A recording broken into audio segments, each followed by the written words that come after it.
So I'm Angus Gowthorpe and I farm regeneratively here in the Vale of York. Started in 2014 on the arable side, and I've gradually moved on with the livestock side as well. So we're farming 400 acres in total on a mix of soil types, everything from blow-away sand through loams with some silt as well through into clays. 300 acres of the farm is arable, and the other 100 acres or so is grass, which is a mixture of temporary grass and permanent grass. Virtually all the grass is herbal leys now, and we started mob grazing this year as well. We started using herbal leys in 2018. Prior to that, we'd been using a red clover and ryegrass mix for silage, and white clover ryegrass for grazing, and just wanted to step things up quite a bit. So already not using any nitrogen, but we wanted to have a better soil health on the back of the herbal leys and a more diverse mix of species in the sward. So we've now got the herbs, the forbs, and as well as the legumes and grasses. So the livestock we have are pedigree Solare cows with cows at foot.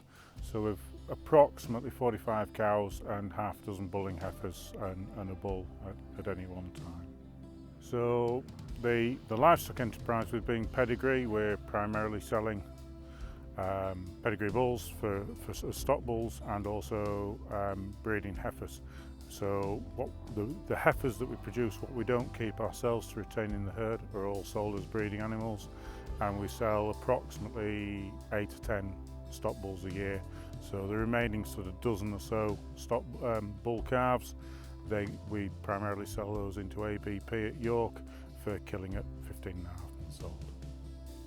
So the field we're in at the moment, it's a simple herbal ley from Cotswolds. It was I direct drilled it in mid-August last year, so 2020, directly after the previous winter wheat crop. It's had no inputs whatsoever other than the seed, no herbicides, no fertiliser whatsoever. Where we stood at the moment, this was grazed approximately 2 weeks ago, so it's recovering nicely. We started mob grazing the cattle beginning of this year, so it's been grazed once. It was a little bit slow to get going with the very cold and dry April that we had, so it was grazed early May where we stood now, and then it was grazed again, as I say, two weeks ago, so it's coming back nicely, and the cattle will come back to this in about 3 weeks time, by which time it'll be waist high and romping away. So in here there's Sainfoin, chicory, timothy, cocksfoot, ryegrass, white clover, red clover, and there's some yellow burnet, I think it is as well. This is the second time we've grown this, and we found it absolutely fantastic. So the first herbal ley we drilled was back in 2018 at the beginning of the drought.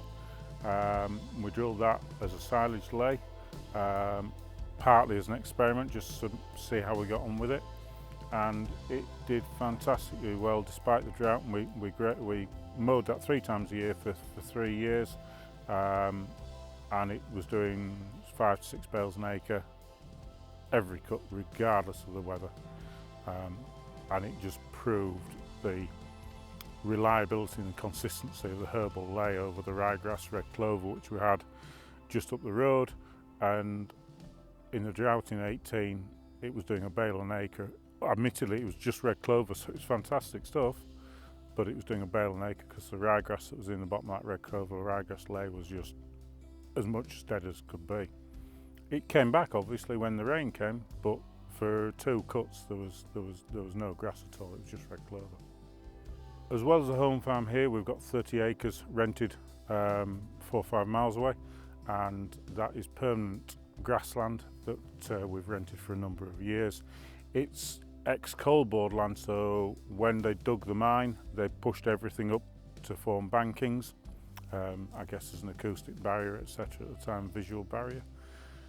Unfortunately, there was very little topsoil on the top, so it's literally 2 inches of topsoil on top of concrete, stone, rock, lumps of you don't want to know what.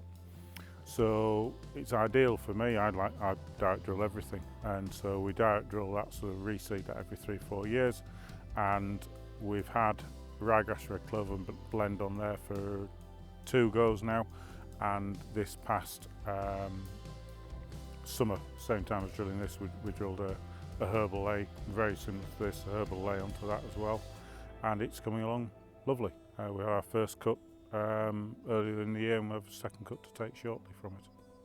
To establish the herbal ley, we burn off with the previous ley with glyphosate, and then direct drill straight into that. So rather than overseeding it, it's a complete reseed. I'm a great believer in soil health and needing to do something to combat the climate change that we're experiencing at the moment, as proved with Canada and North America, Germany, etc. at the moment as we're filming. So for me, the regenerative side of things on the arable is everything's direct drill. We try and keep a living plant at all times. We try and keep the soil covered and protected, and we get livestock onto the arable as much as we can, which is why we've got herbal leys in the arable rotation as short-term grassland, as temporary grassland. So we're getting the livestock on the arable. We also get livestock on the arable. Neighbouring gentleman has sheep, so he brings his sheep, and we graze the cover crops with sheep when ground conditions are right. And the cattle are mob grazed, so it's high intensity, high impact grazing for 24 hours, and then they move on to the next cell. Where we are now, it was grazed a fortnight ago, and it's coming back very well. So on the mob grazing side of things, from turnout in early to middle April through to late June when the bulls come out, we run the whole herd as one mob, so that's approximately 40 cows and a bull. When the bulls come out in late June, we split the mob into 2, so we're running 2 mobs now. So that's a mob of cows with heifer calves at foot and a mob of cows with bull calves at foot. So the mobs now are, give or take, 21, 22 animals apiece with calves at foot, and we're moving both mobs daily. So on the arable side of things, we've got a fairly long, fairly diverse rotation. Nothing's that fixed, but we're growing winter wheat, winter barley, spring beans, winter and spring linseed, occasionally winter rape depending on the flea beetle pressures, spring oats. We're also started growing maize on a regenerative basis, so that's direct drilled maize for a local AD plant. So we're really mixing things up, and the herbal leys on the temporary grass, they fit in around that, and we're doing our best to stretch onto more fields. And the mowing ground that we have here at home as well, again, that's rotating around the arable area as well. So we have 30 acres, 25-30 acres every year that's mowing ground. And again, currently it's red clover ryegrass ley here at home, but this is its last year, and it'll be going in. We'll be replacing that with a herbal ley this harvest, and 4 hectares within that herbal ley will be out and out GS4 for the mid-tier stewardship scheme, which we started at the beginning of this year. For others who are primarily arable farmers, introducing a herbal ley into the rotation and livestock with it is absolutely fantastic for soil health and building carbon, particularly at depth. The deep rooting of the chicory in particular is fantastic for driving organic matter to depth, and just giving the land a break, a complete break from all products, particularly synthetic products, for 3-4 years, with a grazing impact as well of the livestock and getting muck back onto the fields naturally. It's just so important for soil health. We've seen massive uplifts in yields year in, year out on the back of grazing ground. With the variation in soil types on the farm, yields can vary quite a lot, and the season's changing now as they are. Winter wheat, we're typically doing between 3.5 and 4.5 tonnes an acre. Rape, just under 2 tonnes an acre, spring beans around 2 tonnes an acre, and winter barley 3–3.5 tonnes an acre. Again, depending on soil type and position in the rotation, etc. The cows absolutely love the herbal ley, and they're learning quite quickly to graze the chicory particularly, and they're starting to take that quite a lot off the top of the chicory, and they're getting so much benefit because that's bringing in a lot of different nutrition or nutrients that an out-and-out grass ley will never bring. Started using Cotswold Seeds for my grass seeds back in 2018 when we drilled our first herbal ley.